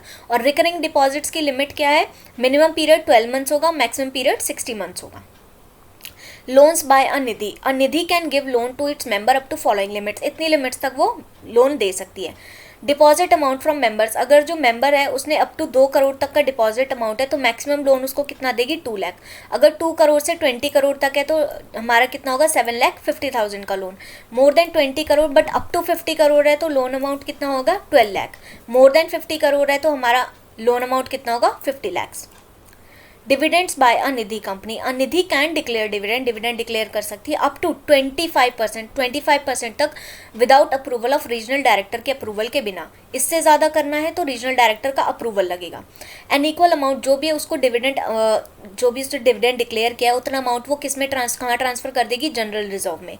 There shall be no default in repayment of mature deposits and interest thereon. दूसरा क्या बोल रहा है, अगर उसे डिविडेंड डिक्लेयर करना है तो उसके जो भी डिपॉजिट्स उस ईयर में मैच्योर हो गए हैं वो उसने पे कर दिए हो, या उस पर अगर कोई इंटरेस्ट बनता है तो वो पे कर दियो। ऐसा कभी नहीं होगा कि हमारे जो डिपॉजिट्स थे वो रेडी मतलब मैच्योर हो गए थे, उनकी पेमेंट करनी थी या इंटरेस्ट की पेमेंट करनी थी, वो नहीं कर रहे हम लेकिन डिविडेंड डिक्लेयर करें। तो पहले हमारा क्या होगा, पहले आप डिपॉजिट्स और उस पर अगर कोई इंटरेस्ट है वो पे करो, उसके बाद आप डिविडेंड डिक्लेयर कर सकते हो। नेक्स्ट है auditor certificate. The auditor of the company shall furnish a certificate every year to the effect that the company is complied with all the provision. हर साल ऑडिटर क्या करेगा, कंपनी ऑडिटर जो company का ऑडिटर होगा वो furnish करेगा, एक सर्टिफिकेट देगा हर साल की जो कंपनी है उस जो कंपनी है वो लॉ के प्रोविजंस को कंप्लाई कर रही है। सर certificate shall be annex to the audit report. अब क्या कह रहा है, वो सर्टिफिकेट जो है वो अनेक्स्ड होगा, अटैच होगी ऑडिट रिपोर्ट में। In case of non compliance, अगर कंपनी कंप्लाई नहीं कर रही है किसी भी प्रोविजन के साथ, ही शैल स्पेसिफिकली स्टेट, तो ऑडिटर उस केस में क्या करेगा, स्टेट करेगा that rules which have not been complied with. जो भी रूल्स कंपनी ने कंप्लाई नहीं किए उनको वो अपनी ऑडिट रिपोर्ट में स्पेसिफाई कर देगा। Next, filing of half yearly return. Every Nidhi company is required to file half yearly return with the registrar in form NDH 3 along with the fee। हर निधि को file half yearly return file करनी है, किस form में, NDH 3 में along with fee, जो भी उसकी फ़ी होगी। Such form shall be filed with in 30 days from the conclusion of each half year. जब भी हाफ ईयर हमारा खत्म होगा उसके 30 दिन के अंदर अंदर वो फॉर्म फाइल करना है। ड्यूली सर्टिफाइड बाय किससे होना चाहिए, अ CS, अ CA और अ CMA इन प्रैक्टिस। नेक्स्ट है प्रोड्यूसर कंपनी। तो प्रोड्यूसर कंपनी हमने ऊपर पढ़ लिया, इसके ऑब्जेक्ट्स क्या होते हैं, production, harvesting, procurement, grading, pooling, handling, marketing, selling, export of primary produce of the members और इंपोर्ट ऑफ गुड्स और सर्विसेज फॉर देयर बेनिफिट। ये सारे जितने भी काम हमने लिखा है, selling, export of primary produce, अपने मेंबर्स का जो भी प्राइमरी प्रोड्यूस होगा उनको प्रोडक्ट करना, हार्वेस्ट करना, प्रोक्योर करना, ये सब होंगे ऑब्जेक्ट्स प्रोड्यूसर कंपनी के। Processing including preserving. अब प्रोसेसिंग के अंदर क्या क्या इंक्लूड होता है, preserving, drying, distilling, brewing, vinting, canning and packaging of produce of its members. उसके बाद मैन्युफैक्चर, सेल और सप्लाई ऑफ मशीनरी, इक्विपमेंट और consumables mainly to its member. Manufacture करेगा, सप्लाई को सेल करेगा, इक्विपमेंट और कंज्यूमेबल मेनली किसके लिए, उस अपने मेंबर्स के लिए। Providing education on the mutual assistant principal to its members and other. Education provide करना किसको, मेंबर्स और या फिर दूसरे लोगों को।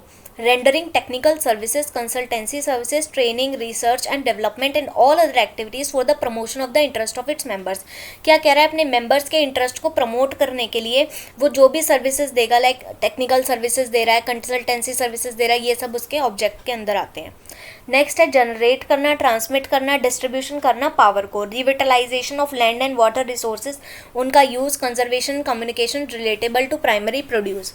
उसके बाद कह रहा है इंश्योरेंस ऑफ प्रोड्यूसर्स और देयर प्राइमरी प्रोड्यूस, उनका इंश्योरेंस करना। Promoting techniques of mutuality and mutual assistance, जो भी हमारी म्यूचुअल असिस्टेंस की जो भी टेक्निक होंगी उनको प्रमोट करना। वेलफेयर मेजर्स और facilities for the benefit of member, अपने मेंबर्स के बेनिफिट के लिए वेलफेयर मेजर्स करना, as may be decided by the board, जो भी बोर्ड डिसाइड करेगा। एनी अदर एक्टिविटी, और कोई एक्टिविटी एंसिलरी यानी जो ऊपर वाले ऑब्जेक्ट्स को करने के लिए जो एक्टिविटी जरूरी है उसको हम बोलेंगे एंसिलरी और incidental to any of the activities referred above activities.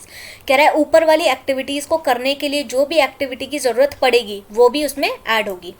Financing of procurement, processing, marketing और other activities specified above which include extending of credit facilities और any other financial services to its members.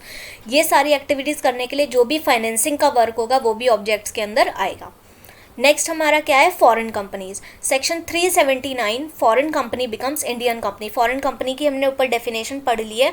अब क्या बोल रहा है, foreign company को हम Indian company कब मानेंगे? A foreign company shall be treated as Indian company if not less than 50%, 50% से कम नहीं होना चाहिए, 50% से ज़्यादा उसकी जो पेड अप शेयर कैपिटल है वो हेल्ड कर रखी है किसने? वन और मोर इंडियन सिटीजन्स, एक या एक से ज़्यादा इंडियन सिटीजन्स ने, या एक से ज़्यादा इंडियन कंपनीज ने, यानी जो कंपनी इंडिया में इनकॉर्पोरेट हुई, या फिर इन दोनों को मिलाकर by both of the above in aggregate, इन दोनों ने यानी कि एक सिटीजन ने और एक कंपनी ने, दोनों ने मिलकर 50% से ज़्यादा ले रखी है, तो उस केस में ये थर्ड केस है। Bye both of the above in aggregate, दोनों ने मिलाकर 50% से ज़्यादा ले रखी है। Section 380 registration of foreign company. Every foreign company shall within 30 days of establishment of business place in India file form FC1 with ROC for registration। क्या कह रहा है, हर फॉरेन कंपनी जब भी अपना बिजनेस प्लेस स्टैब्लिश करेगी इंडिया में, उसके 30 दिन के अंदर उसे ROC के साथ फॉर्म फाइल करना है। कौन सा? FC1। A certified copy of MOA and AOA of the company file करनी है। The full address of the registered office of the company, registered office का full office, registered office का full address, a list of directors and secretary of the company, company में कितने directors हैं उनकी proper list. Make an application to RBI, RBI को application file करेगी via authorise dealer in FNC1 for opening of branch और liaison office. अगर उसे branch open करनी है तो उस केस में वो एप्लीकेशन किसको देगी? RBI को, वाया ऑथराइज डीलर के थ्रू। कौन से फॉर्म में? FNC1 के अंदर। Branch office. अब ब्रांच ऑफिस क्या है? फॉरेन कंपनी ने expand its business by establishing a branch office. कह रहा है कि एक फॉरेन कंपनी अपना बिजनेस एक्सपैंड कर सकता है कैसे? ब्रांच ऑफिस खोलकर। The permission to set up a BOA यानी branch office to be obtained by the RBI under FEMA. Branch office खोलने की परमिशन कहाँ पे मिलेगी हमें? RBI से मिलेगी, जैसा हमने यहाँ पे बोला RBI कौन से एक्ट में? फेमा के under. The application is made in form FNC1 जो हमने ऊपर पढ़ा। Branch offices can be funded by foreign companies by equity share capital, preference और डिबेंचर। कह रहा है ब्रांच ऑफिस को फंड कर सकती है फॉरेन कंपनी कैसे? इक्विटी शेयर कैपिटल के थ्रू, प्रेफरेंस शेयर कैपिटल के थ्रू, और या डिबेंचर्स और बोरोइंग्स के थ्रू। इसी के साथ हमारा चैप्टर होता है खत्म। एक फुल रिवीजन मार लेते हैं हम। पहला हमने पढ़ा इंट्रोडक्शन, जिसमें हमने सेक्शन 3 में कंपनीज के बारे में पढ़ा। उसके बाद classification of companies, 3 basic type हो गई, प्राइवेट, पब्लिक, 1 पर्सन, इनकॉर्पोरेशन के बेसिस पे, statutory, registered, on the basis of liability, unlimited, limited by guarantee and limited by share. Other forms क्या है? सेक्शन 8 कंपनीज जिसका ऑब्जेक्ट क्या है? प्रमोशन ऑफ कॉमर्स, आर्ट, ये सब। गवर्नमेंट कंपनीज जिसकी 51% या तो सेंट्रल गवर्नमेंट ने ले रखी हो, स्टेट गवर्नमेंट ने, या सेंट्रल और स्टेट ने मिलकर ले रखी हो। उसके बाद फॉरेन कंपनीज जिसकी जो इंडिया में इंडिया के बाहर इनकॉर्पोरेट हुई है लेकिन उसका प्लेस ऑफ बिजनेस है इंडिया में और बिजनेस एक्टिविटी कंडक्ट करी है, ये दोनों साथ में चलेंगे। यहाँ पे वर्ड एंड है। होल्डिंग एंड सब्सिडरी हमने पढ़ लिया। एक अगर उसकी होल्डिंग है तो बी उसकी सब्सिडरी है। सब्सिडरी कब मानी जाएगी? अगर होल्डिंग उसमें अपना composition of the board control कर रही है, मोर देन हाफ, जो 1/2 से ज़्यादा उसका टोटल वोटिंग पावर है। उसके बाद एसोसिएट कंपनी कौन सी होगी? जिसमें सिग्निफिकेंट इन्फ्लुएंस होगा। सिग्निफिकेंट इन्फ्लुएंस मतलब क्या था? 20% of control, total voting power. Investment company क्या होगी? जिसका जो मेन बिजनेस है वो क्या है? एक्वायर करना। प्रिंसिपल बिजनेस क्या है? एक्विजिशन ऑफ शेयर, डिबेंचर या अदर सिक्योरिटीज़ को एक्वायर करना। प्रोड्यूसर कंपनी क्या है? जो भी है उसके मेंबर्स का जो प्रोड्यूस है उसको प्रोडक्ट मार्केट और एक्सपोर्ट करती है, वो हो गई प्रोड्यूसर कंपनी। निधि कंपनी क्या है? जिसका मेन काम क्या है? बोरोइंग और लेंडिंग करना बिटवीन देयर मेंबर्स, अपने मेंबर्स के बीच में बोरोइंग एंड लेंडिंग करेगी वो। डोरमेंट कंपनीज वो इनएक्टिव कंपनीज जिनका फ्यूचर में कोई प्रोजेक्ट होगा उसके लिए आज बनाई है बट वो कोई काम नहीं कर रही, उनकी कोई अकाउंटिंग ट्रांजेक्शन नहीं हो रहा है, कोई बिजनेस नहीं चल रहा है, कोई फाइनेंशियल स्टेटमेंट फाइल नहीं कर रही, वो सिर्फ इनएक्टिव है बट एक कंपनी बनी हुई है, तो वो है डोरमेंट कंपनी। NBFC हमारी क्या है? जो इन सारे बिजनेसेस में इन्वॉल्व है, business of loan, advances, acquisition of shares etcetera. Listed company जो किसी भी स्टॉक रिकॉग्नाइज स्टॉक एक्सचेंज पे लिस्टेड है, रिकॉग्नाइज स्टॉक एक्सचेंज पे लिस्टेड होनी चाहिए, वो हमारी है लिस्टेड कंपनी। स्मॉल कंपनी क्या है? जिसकी paid up share capital 50 lakh से ज़्यादा ना हो और जिसका टर्नओवर जो है 2 करोड़ से ज़्यादा ना हो, और वो एक पब्लिक कंपनी नहीं होनी चाहिए। उसके बाद प्राइवेट कंपनी की हमने डेफिनेशन पढ़ी, जिसमें क्या है? Right to transfer share restrict करता हो, मेंबर जो उसकी मैक्सिमम मेंबर की लिमिट है वो 200 हो, और इन्विटेशन टू पब्लिक को इनवाइट ना करे। शेयर सब्सक्राइब करने के लिए। Characters members 2 member, maximum 200, limited liability होगी, परपेचुअल सक्सेशन है, नंबर ऑफ डायरेक्टर्स मिनिमम 2 होंगे, पेड अप शेयर कैपिटल कोई लिमिट नहीं है, मिनिमम नेम उसके आगे पीछे प्राइवेट लिमिटेड लगाना होगा। प्रोसेस पढ़ा हमने, उसके बाद इनकॉर्पोरेशन का पहले नेम अप्रूवल के लिए अप्लाई करना है, उसके बाद डॉक्यूमेंट्स प्रिपेयर करने हैं, उसके बाद इन्फॉर्मेशन भरनी है फॉर्म के अंदर, उसके बाद एमओ एंड एओए तैयार करना है, फिर पैन एंड टैन की डिटेल्स फाइल करनी है, फिर जीएसटी आईएसी की डिटेल फाइल करनी है, फिर आईएनसी 32 33 ये फाइल करना है, उसके बाद हमारा सर्टिफिकेट ऑफ इनकॉर्पोरेशन आ जाएगा। कमेंस कब तक नहीं कर सकती बिजनेस? जब तक आईएनसी 22 और आईएनसी 20A फाइल ना किया हो। आईएनसी 22 में क्या है? रजिस्टर्ड ऑफिस की डिटेल्स है। आईएनसी 20A में क्या है? डिक्लेरेशन देगा director. Precaution taken to be professional क्या क्या प्रिकॉशन लेंगे? एंगेजमेंट लेटर लेंगे, वेरीफाई करेंगे जो हमारे रिकॉर्ड्स दिए हैं क्या वो सही हैं, अटैचमेंट्स देखेंगे क्लियर हैं, रजिस्टर्ड ऑफिस देखेंगे बिजनेस पर्पस के लिए काम कर रहा है या किसी और काम के लिए कर रहा है, डिक्लेरेशन लेंगे कि ओरिजिनल डॉक्यूमेंट्स हैं वो हैंड ओवर कर दिए गए हैं। अगर किसी केस में जो हमारा इनकॉर्पोरेशन के टाइम पे कोई भी मटीरियल फैक्ट छुपाया गया या कोई गलत इन्फॉर्मेशन दी गई है, उस केस में क्या कहते हैं? प्रोसीडिंग्स इनिशिएट हो सकती हैं। प्रिविलेजेस एंड एग्जेम्पशंस क्या है कि सिर्फ 2 डायरेक्टर्स चाहिए, रिटायरमेंट ऑफ रोटेशन अप्लाई नहीं होता, टोटल मैनेजरियल रेम्यूनरेशन 11% से ज़्यादा हो सकती है, मैनेजिंग डायरेक्टर 5 साल से ज़्यादा के लिए अपॉइंट किया जा सकता है, 1 director through a single resolution appoint कर सकते हैं, सेक्शन 180 नहीं लगता, इंटरेस्टेड डायरेक्टर पार्टिसिपेट कर सकते हैं ओनली इफ़ डिस्क्लोजिंग इंटरेस्ट, उन्होंने अपना इंटरेस्ट डिस्क्लोज कर दिया हो, रिपोर्ट ऑन एजीएम बनाने की नीड नहीं है, मेंबर के अलावा कोई और जो है P&L अकाउंट की कॉपी नहीं ले सकता। पब्लिक कंपनी की हमने डेफिनेशन पढ़ ली, जो प्राइवेट कंपनी नहीं है वो पब्लिक कंपनी है। अगर पब्लिक कंपनी की कोई सब्सिडरी है तो वो भी हम पब्लिक कंपनी डीम करेंगे उसे भी। कैरेक्टरिस्टिक्स यहाँ है, board of directors minimum 3 maximum 15 से ज़्यादा हो सकते हैं अगर स्पेशल रेजोल्यूशन पास किया हो, लिमिटेड लाइबिलिटी होगी, नंबर ऑफ मेंबर्स मिनिमम 7 है, मैक्सिमम अनलिमिटेड है, ट्रांसफरेबल शेयर्स फ्रीली ट्रांसफरेबल हो सकते हैं, फाइनेंशियल प्रिवेसी नहीं होती, स्टेप्स ऑफ इनकॉर्पोरेशन बिल्कुल सेम होंगे, ओपीसी की डेफिनेशन हमने पढ़ ली है, एक ही मेंबर होगा। फीचर्स क्या हैं? एक ही पर्सन ओपीसी को इनकॉर्पोरेट कर सकता है, लाइबिलिटी लिमिटेड होगी, इंडिविजुअल एक से ज़्यादा में ओपीसी में बंदा मेंबर नहीं हो सकता, नॉमिनी नहीं हो सकता, कोई माइनर मेंबर नहीं होगा, माइनर कब मेंबर हो सकता है अगर उसका गार्जियन अलाउ करे तो। An OPC can be incorporated और converted into a company, section 8 में कन्वर्ट नहीं कर सकती, एनबीएफसी में नहीं कर सकती, और वॉलंटरी किसी भी उसमें कन्वर्ट नहीं कर सकती अनलेस 2 ईयर्स एक्सपायर ना हो, मतलब 2 ईयर्स इनकॉर्पोरेशन को ना गए हो तब तक वो किसी और फॉर्म में कन्वर्ट नहीं कर सकती। डिफरेंस क्या है? सोल प्रोप्राइटरशिप और ओपीसी में सेपरेट लीगल एंटिटी और limited liability. Contract by OPC, जो भी वो कॉन्ट्रैक्ट करेगी अपने डायरेक्टर के साथ वो उसे एमओए में बताने, या फिर जो भी फर्स्ट बोर्ड मीटिंग होगी कॉन्ट्रैक्ट के बाद उसके मिनट्स में रिकॉर्ड करने। अगर वो contract ordinary course of business में है तो अप्लाई करने की, तो ये अप्लाई नहीं होगा। उसके बाद कॉन्ट्रैक्ट्स आरओसी को इन्फॉर्म करेगा विदिन 15 डेज।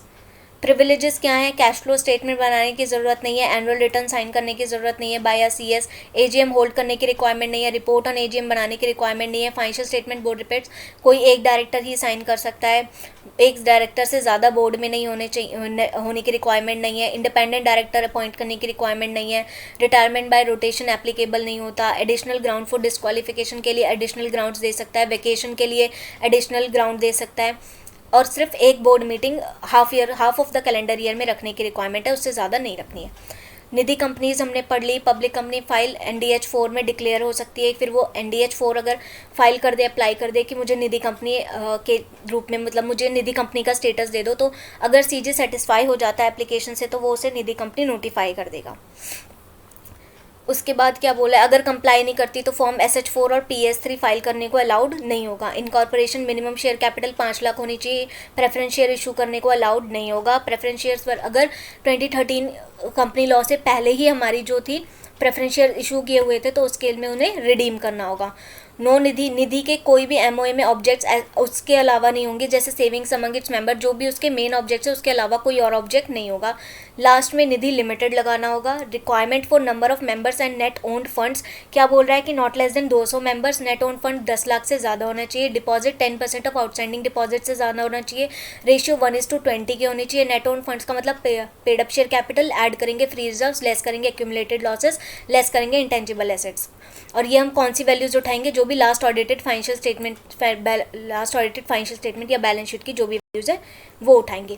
रिटर्न फाइल करनी होगी फॉर्म NDH-1 में with in 90 days from the close of first financial year. Restrictions और प्रोहिबिशंस क्या है, ये बिजनेस नहीं कर सकती, chit fund, higher purchase finance के प्रेफरेंस शेयर डिबेंचर्स इशू नहीं कर सकती, current account with its members नहीं ओपन कर सकती, कैरी ऑन बिजनेस, बोरोइंग और लैंडिंग अपने और नेम में, यानी बोरोइंग और लैंडिंग के अलावा कोई बिजनेस नहीं कर सकती, डिपॉजिट्स एक्सेप्ट नहीं कर सकती other than its members, partnership arrangement में एंटर नहीं कर सकती। और उसके बाद कोई भी company without passing special resolution prior approval कोई भी कंपनी को एक्वायर नहीं कर सकती। शेयर कैपिटल अलॉटमेंट क्या बोल रहा है कि हर मेंबर को ₹10 से nominal value of not less than ₹10 हमें इशू करना होगा।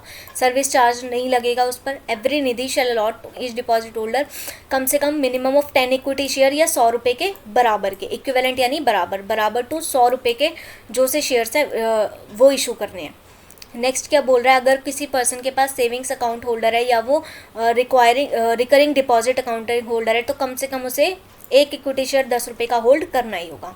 मेंबरशिप क्या कह रहा है, बॉडी कॉर्पोरेट और ट्रस्ट को मेंबर नहीं बना सकती, किसी भी टाइम पर उसके 200 से कम मेंबर्स नहीं हो सकते, माइनर जो है वो मेंबर नहीं बन सकता, डिपॉजिट्स एक्सेप्ट किए जा सकते हैं माइनर के नेम पे अगर वो उसके गार्जियन ने बनाए हों और वो जो गार्जियन है वो निधि का मेंबर होना चाहिए।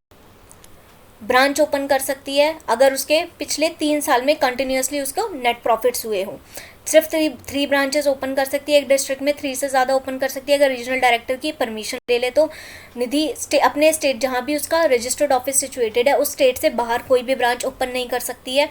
ब्रांच ओपन नहीं कर पाएगी अगर उसने फाइनेंशियल स्टेटमेंट्स और एनुअल रिटर्न फाइल ना कर रखे हो रजिस्ट्रार के साथ। क्लोज करने के लिए उसे एडवर्टीजमेंट देनी होगी 30 दिन पहले। उसके बाद जैसे ही उसने एडवर्टीजमेंट दी उसके 30 दिन के अंदर अंदर उसे नोटिस या फिर एडवर्टीजमेंट की कॉपी जो है नोटिस बोर्ड पे लगानी होगी। जैसे ही उसने ब्रांच क्लोज कर दी उसके 30 दिन बाद उसे रजिस्ट्रार को इन्फॉर्म करना होगा। Acceptance of deposits, fix deposit accept कर सकती है मिनिमम 6 मंथ्स के लिए और मैक्सिमम 60 मंथ्स के लिए। रिकरिंग डिपॉजिट्स एक्सेप्ट कर सकती है मिनिमम 12 मंथ्स के लिए और मैक्सिमम 60 मंथ्स के लिए। उसके बाद हमारी ये लोन्स की लिमिट है, ये लर्न कर लेना। डिविडेंड्स बाय डिविडेंड डिक्लेयर कर सकती है अप टू 25%। हायर अमाउंट पे कर सकती है अगर रीजनल डायरेक्टर का अप्रूवल ले ले तो उतना ही इक्वल अमाउंट जितना उसे डिविडेंड डिक्लेयर करना है जनरल रिजर्व में ट्रांसफर करना होगा। डिविडेंड डिक्लेयर नहीं कर पाएगी अगर उसने मिच्योर डिपॉजिट्स और उसके ऊपर जो इंटरेस्ट था उसकी रीपेमेंट नहीं कर रखी है तो।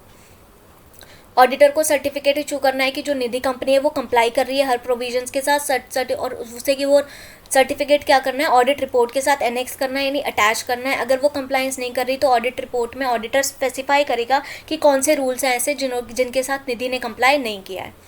हाफ ईयरली रिटर्न फाइल करनी होगी कौन से फॉर्म में, फॉर्म NDH-3 में अलॉन्ग विद फीस। फाइल कब होगा, with in 30 days from the conclusion of each half yearly, जिस दिन हाफ ईयर खत्म हो रहा है उसके 30 दिन के अंदर। ड्यूली सर्टिफाइड होना चाहिए CS और CME प्रैक्टिस। प्रोड्यूसर कंपनी के ऑब्जेक्ट्स हैं। उसके बाद फॉरेन कंपनी इंडियन कंपनी कब मानी जाएगी, जब उसके अंदर 50% से ज़्यादा पेड अप शेयर कैपिटल का स्टॉक जो शेयर जो है वो होल्ड कर रखा हो किसने, एक या एक से ज़्यादा इंडियन सिटीजन्स ने, एक या एक से ज़्यादा ऐसी कंपनीज ने जो इनकॉर्पोरेट हुई हैं इंडिया में, या फिर दोनों को मिलाकर दोनों ने एग्रीगेट दोनों का करें तो उससे ज़्यादा दोनों ने मिलाकर 50% से ज़्यादा ले रखा हो। उसके बाद registration of foreign company 30 days of, जब भी उसने बिजनेस प्लेस अपना इस्टेब्लिश करेगी इंडिया में उसके 30 डेज के अंदर उसे जो है रजिस्ट्रेशन लेना है in form FC-1। Certified copy of MOA and AOA देना है, full address, list of directors और एप्लीकेशन देनी है RBI को अगर उसे ब्रांच ओपन करनी है। कौन से फॉर्म में, FNC-1 में। ब्रांच ऑफिस करने के लिए एक्सपेंड कर सकती है, परमिशन चाहिए होगी किसकी, RBI की। एप्लीकेशन फॉर्म होगी फॉर्म FNC-1 में। ब्रांच ऑफिस को फंड कर सकती है बाय फॉरेन कंपनी, किसके through, equity share capital, preference share capital, debentures और बोरोइंग्स के थ्रू। तो ये हमारा कंप्लीट रिवीजन हो गया चैप्टर का। Thank you so much for watching this video. अगर वीडियो पसंद आए तो प्लीज़ लाइक करना और मेरे चैनल को सब्सक्राइब करना। Thank you.